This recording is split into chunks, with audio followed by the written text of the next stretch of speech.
보육플러스의 변미희 교수입니다. 2020년 1월부터 2월까지 서울에 있는 국공립 어린이집에서 세 분의 선생님과 21명의 영아가 있는 2세 반에서 실습을 진행한 학생의 경험을 읽어드리겠습니다. 먼저 보육활동 관련입니다. 제가 실습을 나갔을 때 독감이 유행하여 영아들의 실외놀이가 전면 중단되었습니다. 반에서 독감이 걸린 영아들이 많아지자 전체 요의실 사용을 중단하였고 등 하원 시 외에는 반 밖으로 나올 수 없는 상황이 되었습니다. 그러자 낮잠을 자기 어려워하는 영아들이 늘었고 간단한 놀이에도 흥분하여 싸움이 일어나거나 반에서 뛰어다니다가 넘어지는 상황이 나타났습니다. 저는 왜 이런 상황이 일어났는지 생각해 보았더니 평소에는 충분하게 신체 활동을 즐길 수 있었지만 실외놀이 및 유희실 사용이 중단되면서 신체 활동이 충족되지 못하였고 그로 인해 스트레스를 받으면서 나타나는 결과라는 것을 알게 되었습니다. 실습을 통해 하루 일과를 운영할 때 실내놀이와 실외놀이의 적절한 균형이 필요하다는 것을 배웠고 실외놀이가 부족할 때 영아들에게 미치는 영향을 알게 되었습니다. 자유놀이를 할 때 술래가 있는 놀이를 하게 되면 모든 영아들이 술래를 하고 싶어 하여 곤란했습니다. 모든 영아들이 술래를 할 수 있도록 정해 주어도 놀이를 하다 보면 술래가 여러 명이 되는 경우가 종종 있었습니다. 그래서 이런 상황일 경우 어떻게 하면 좋을지 궁금했는데 실습 담당 교수님께서 놀이 규칙은 아이들의 특성에 따라 다양하게 정할 수 있으므로 여러 명이 술래가 되어 놀이를 해도 괜찮다고 하셨습니다.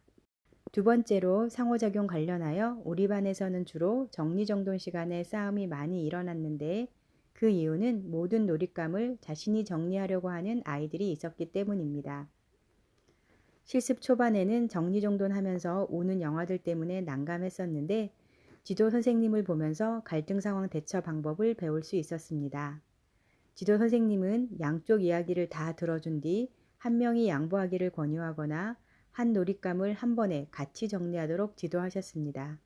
그 후로 갈등 상황이 일어났을 때 양쪽 이야기를 다 들어준 뒤 그에 맞는 대처를 하였고 영아들이 사이좋게 정리정돈을 할 수 있었습니다.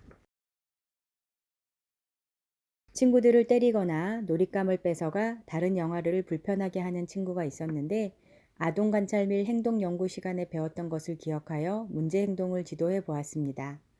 영아의 이야기는 다 들어주되 최대한 단호한 태도를 유지하였고 영아에게 왜 그런 행동을 했는지 묻고 그런 행동으로 인해 다른 친구들이 느꼈을 감정을 설명해 주자 반성하고 친구들에게 사과하는 모습을 볼 수 있었습니다. 아이가 제 말을 안 들으면 어떡하나 걱정했는데 정말 다행이었습니다.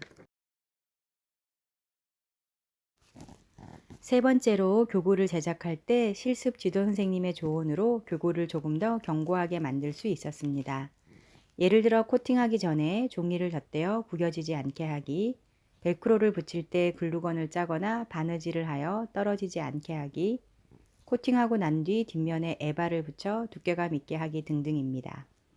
또 선생님께서는 맞추기 교구를 만들 때 정정판을 같이 만들어 확인해 볼 수 있도록 하고 교구 뒷면에 사용법을 적어 다른 교사가 처음 교구를 접해도 활동할 수 있도록 제작하는 것이 좋다고 조언해 주셨습니다. 선생님의 조언대로 교구를 만들어 제공하자 영아들이 정정판을 보며 맞추어 보기도 하고 정정판을 이용해 다른 놀이를 진행하는 것을 보고 정정판의 중요성을 느끼게 되었습니다. 마지막으로 제가 실습을 하면서 가장 어려웠던 일과는 영유아 급간식 시간이었습니다. 맛있는 반찬이 나오지 않으면 잘 먹으려 하지 않거나 뱉는 영아들이 많았습니다. 제가 나름대로 터득한 방법은 음식 친구들이 입에 놀러가는 놀이를 하거나 교사가 엄청 맛있게 먹는 행동을 보이는 것이었습니다. 또한 식재료의 색이나 모양, 먹어본 경험 등에 대한 질문을 하여 영아들이 음식에 흥미를 느끼고 즐겁게 먹을 수 있도록 노력하였습니다. 초반에는 급간식 지도가 어려웠지만 잘 따라와주는 영아들 덕분에 뿌듯함을 느낄 수 있었습니다. 실습을 마치며 후배님들께 실습을 위해서 준비해야 할 것들 중 가장 중요한 것은 체력이라고 전하고 싶습니다. 활발하고 에너지 넘치는 아이들과 놀아주기 위해서는 체력이 뒷받침되어야 되기 때문입니다. 실습할 때 일지 및 계획서 작성 때문에 잠이 부족한 경우가 많은데 충분하지 못한 잠은 영아들과의 상호작용을 어렵게 합니다. 저는 보육교사는 한 사람의 성장에 지대한 영향을 미치는 중요한 역할을 하므로 영유아들에게 올바른 모델이 되어 주어야 한다고 생각합니다. 제가 실습할 수 있도록 지원해 주신 원장님, 지도 선생님, 그리고 우리 반 친구들 모두 감사드립니다.